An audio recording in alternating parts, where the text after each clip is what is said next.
wash your vulva? Yes. Should you wash your vagina? No. Depending on the source, you actually get conflicting information. Some sources will say, avoid soap, it's drying. Other sources might say, use soap and water or a cleanser and water. And some recommend just water alone. Have you ever tried to clean your skin properly with water alone? Now, your vulva may be exposed to bacteria, menstrual fluid, vaginal discharge, maybe semen. And also the groin area actually has lots of sebaceous glands. So there's going to be oil on the surface of the skin. Oil and water just don't mix. In order to get them to mix, you will need a surfactant, which is what you find in soaps and cleansers. And the surfactant basically allows the oil and the dirt to mix with water so that it can be washed off effectively. Now, I know that there are some sources that say, when you're in the shower, just soap yourself and just let the bubbles, run down your body and naturally run between your legs, and that will clean the vulva. I disagree. If you think about it, this is like saying that you can wash your hands effectively by soaping your elbows and then letting the soapy water drip down your forearms and wash your hands.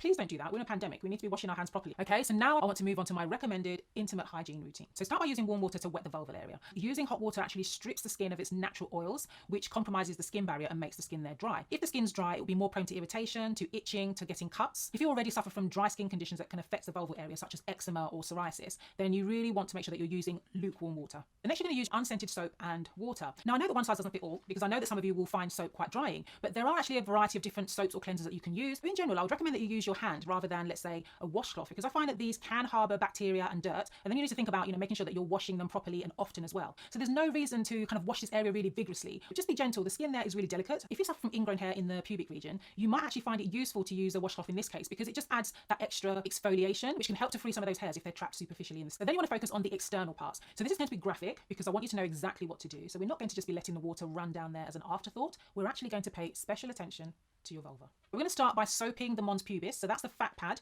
that sits on top of the pubic bone, and that's the area where you get pubic hair. You also want to soap the groin. Next, you want to wash the outer lips, part the inner lips, and wash both surfaces of the inner lips. Also wash the clitoris and the clitoral hood. And don't put any soap inside the vagina, because this can irritate and it can also increase your risk of getting bacterial vaginosis or thrush. Now, for all of my ladies with long acrylic or gel nails, all I can say is good luck and be careful.